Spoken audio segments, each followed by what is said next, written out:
wild political updates to get to, as Trump says he's not a dictator.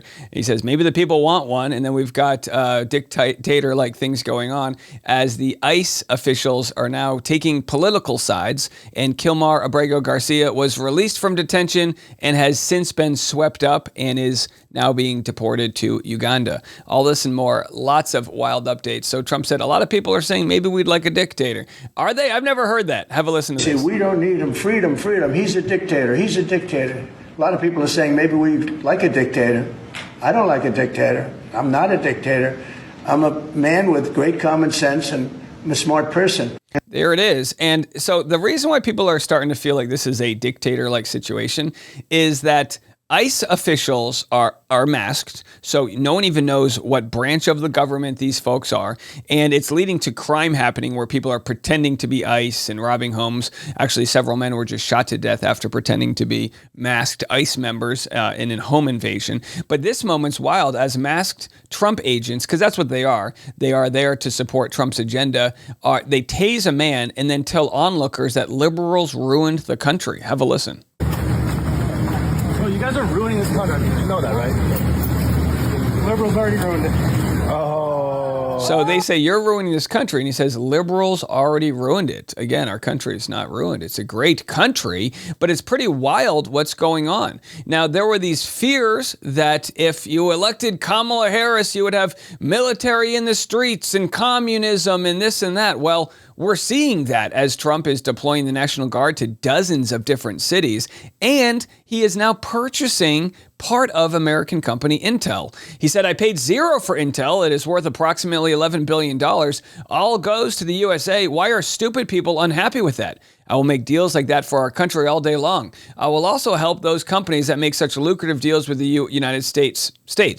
I love seeing their stock price go up, making the USA richer and richer. More jobs for America. Who would not want to make deals like that? So he says he didn't buy Intel. Is he lying? Intel and Trump administration reached historic agreement to accelerate American technology and manufacturing leadership. So it sounds good, right? The U.S. government to make $8.9 billion investment. So for Trump to say, I didn't pay anything, he's saying that because he's saying he underpaid. He only paid $8.9 billion, but it's worth 11. So clearly it's not a big deal. Is it a big deal? Big news, the United States of America now owns 10% of Intel, one of our great American technology companies. This historic agreement strengthens U.S. leadership in semiconductors, which will both grow our economy and help secure America's technological edge. Thanks to Intel CEO Lip Bhutan for striking a deal that's fair to Intel and fair to the American people. That confirms something that we heard from the President of the United States in the Oval Office earlier this afternoon, that the Intel CEO had agreed to convey 10% of the equity of that company. So there it is. So, the CEO of Intel, they don't care. What do they care if this becomes a communist state, right? They just sold 10% of the company to the country.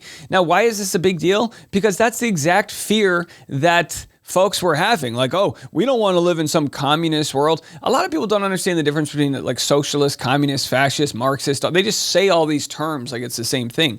But, one of the aspects of communism would be government-owned things, right? And the idea of owning 10% of this giant company, is that the only way to invest in them? You can't invest in the company by offering them certain tax rebates or, friendly ways, to invest infrastructure. Either way, it's just completely hypocritical, and that's not the only wild thing he said over the weekend. Trump said, why is it that ABC and NBC fake news, two of the absolute worst and most biased networks anywhere in the world, aren't paying millions of dollars a year in license fees? They should lose their license for their unfair coverage of Republicans or conservatives, but at a minimum, they should pay up big for having the privilege of using the most valuable airwaves anywhere at any time. Crooked journalism should not be rewarded. So he wants to shake them down, mob-like stuff. I can't help people if they don't understand what's happening here. What is going on in South Korea? So then to South Korea, we'll pass that one. The incompetent mayor of Chicago just stated then, okay, so it's one thing after another. So he wants these networks that disagree with him, that are speaking truth to power. He wants them to pay wild licensing fees, in part to punish them for not having the, take that he wants them to have. Absolute wild stuff. So Kilmar Abrego Garcia, it's a sad story. Here's the happy part. He was released from detention. Again, remember that Pam Bondi, they said he will not be, or Kristi Noem, said he will never be coming back to the United States. Well, bitch, here he is. So there he is, coming back to the U.S. I mean, you watch this. If you're a human being with a beating heart, you can't help but cry. He's hugging his family after being in a detention center where folks were being abused, they were being mistreated. They never thought they would get out, and there was a groundswell of support to get him out. And one of the reasons they say ICE scooped him up in the first place is because he had a black Chicago Bulls hat on.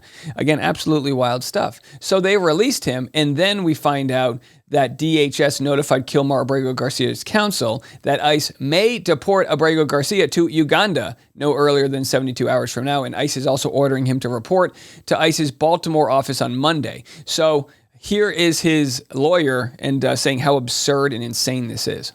As Kilmar Abrego Garcia was leaving the jail in Tennessee and was in his car on the way up to Maryland, the government designated Uganda as the country of removal.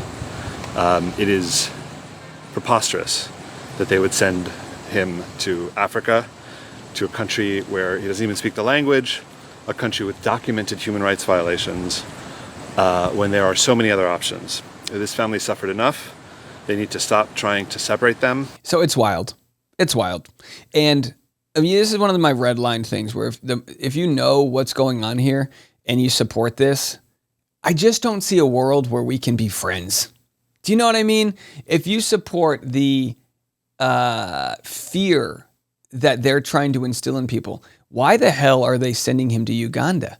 What the hell? I mean, we don't even want our own people going there. And don't take my word for it. There's little travel warnings when you go. I don't know a thing or two about Uganda, but I know that he's from a different continent.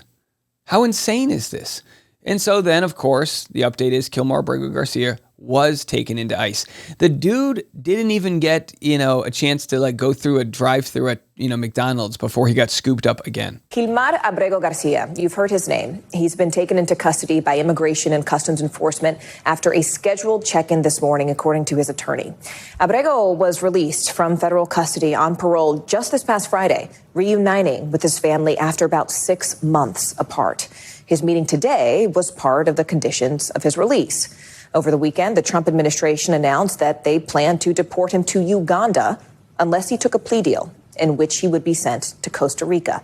Well, today, Abrego's attorney says that he filed a new lawsuit asking a judge to block his removal unless he is given proper due process to fight his deportation. And this is what Trump likes to do, right? He likes to negotiate by giving you some insane option. So he says here, you're going to Uganda, unless you plead guilty, in which case we'll send you to Costa Rica. They have great smoothies. You want to go to Costa Rica? He wants that win to say, well, look, he pled guilty. So what's Kilmar Abrego going to do? Is he going to plead guilty to stuff that he feels like he's innocent of? Or is he going to fight this and have to go to Uganda? I mean, it's an absolute wild situation. I hope now that he will become free, even if he goes to Uganda, and will they scoop him up there and will they work with the government to charge him for something else? It's a fucking nightmare scenario. And sadly, I think there is a segment of people, I'm not calling them racist, but I think there's a segment of people that see that face, see that he doesn't speak English as his first language, and don't give a fuck about him. And if that's the common denominator out there, I ask you to look in the mirror. I just ask you to look in the mirror and try to do some soul searching. Because everything they said about this guy, he's this, he's that, wait till we find out he's a bad hombre, everything they said about him, why haven't they proven it in court? Isn't that what due process is all about?